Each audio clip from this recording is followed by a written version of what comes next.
और आइए अब आपको मिलवाते हैं प्लेबैक सिंगर और मिमिक्री आर्टिस्ट सुदेश भोसले से। उन्होंने अमिताभ बच्चन, अनुपम खेर, किशोर जैसे महान कलाकारों के लिए अपनी आवाज दी। उनसे बात की हमारे रीवा संवाददाता अचल शुक्ला ने। हम आपकी मुलाकात एक ऐसी शख्सियत से कराने जा रहे हैं जो किसी परिचय के मोहताज नहीं है। जी हाँ, अमिताभ बच्चन हो, किशोर दा हो, लोग उनकी आवाज के नाम से उन्हें जानते हैं। बहुत बहुत स्वागत है सुदेश जी आपका बंसल न्यूज में। नमस्कार, धन्यवाद। कल हमारी आपसे एक प्रेस कॉन्फ्रेंस के दौरान जब बात हो रही थी तो आपने बोला मैं सिंगर तो 18 साल के बाद बना, मैंने गायकी शुरू करी, उसके पहले मेरी आवाज़ बहुत पतली थी और मैं पिताजी के साथ फिल्मों के पोस्टर बनाने का काम किया करता था। तो कैसा रहा ये सफ़र, क्योंकि आसान तो नहीं रहा होगा? एक्चुअली ये आसान और मुश्किल वाला मैंने कभी सोचा नहीं, क्योंकि क्या हुआ, जब होश संभाला, माता पिता ने स्कूल में एडमिशन दिलाई तो पढ़ाई की तरफ ध्यान था। 9th स्टैंडर्ड में पता चला कि मेरी पेंटिंग अच्छी है, तो पिताजी के साथ उनको असिस्ट करने लगा, फिल्म पोस्टर्स बनाए। तब पूरा ध्यान पेंटिंग की तरफ था।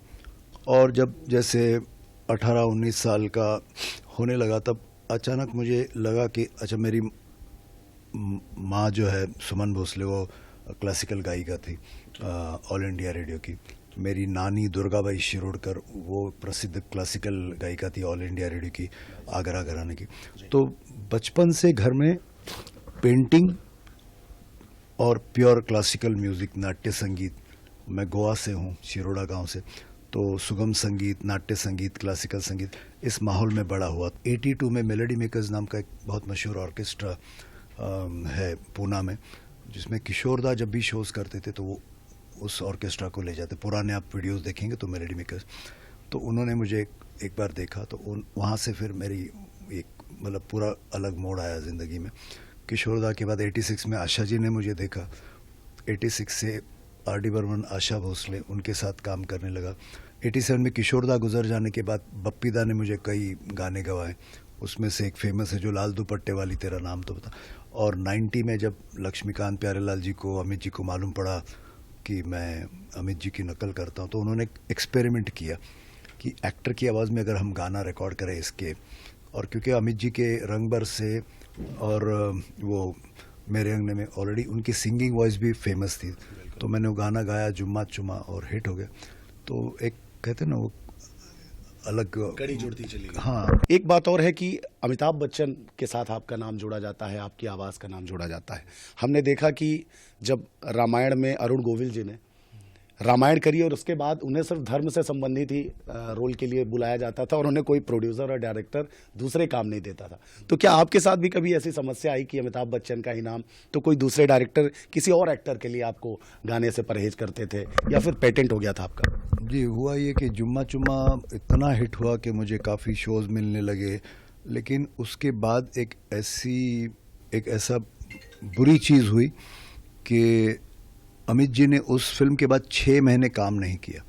तो म्यूज़िक डायरेक्टर्स या तो कंफ्यूज हो गए कि इसको क्या गवाएं, तो मेरे साथ भी, या फिर ऐसा होने लगा कि अगर मैं भजन भी गाने गया तो लोग बोलते थे अमित जी की आवाज़ में गा, तो वो प्रॉब्लम हुई। लेकिन फिर क्योंकि मेरे स्टेज शोज़ बहुत चल रहे थे, फिर अमित जी ने वापस आए, अमित जी, और मैंने फिर उनके लिए शावा शावा, सोना सोना, मेरी मखना, बड़े मियाँ छोटे मियाँ, कई गाने गाए। और उसके साथ मैंने फिर ये इमेज ऐसी बन गई थी, मुझे राजकुमार जी की आवाज़ में गवाया गया, जैसे वो दिलीप साहब और राजकुमार की जो इमली का बूटा, बेरी का पेड़, फिर तिरंगा में नाना पाटेकर और राजकुमार के लिए उनकी आवाज़ में गाया, पीले पीले ओ मेरी। फिर अनुपम खेर की आवाज़ में गाया मैंने, अलग अलग आवाज़ों में। बॉलीवुड के लिए चुनौती किस तरीके की आप देखते हैं, क्योंकि जिस तरीके से मिमिक्री आर्टिस्ट भी हैं आप एक अच्छे, और इसके साथ में आप संगीतकार भी हैं, तो आपको क्या लगता है कि इस तरह मिमिक्री संस्थानों का जहां पर लोगों को सिखाया जाए, या इस तरीके से कि बॉलीवुड में OTT प्लेटफॉर्म भी आ गए हैं, तो क्या चैलेंजेस हैं अब, और लोगों को कैसे उसमें परिवर्तन समय के हिसाब से देखने को मिले? चैलेंजेस, कुछ चैलेंज तो हमेशा से था, जो अच्छा है वही टिकता है।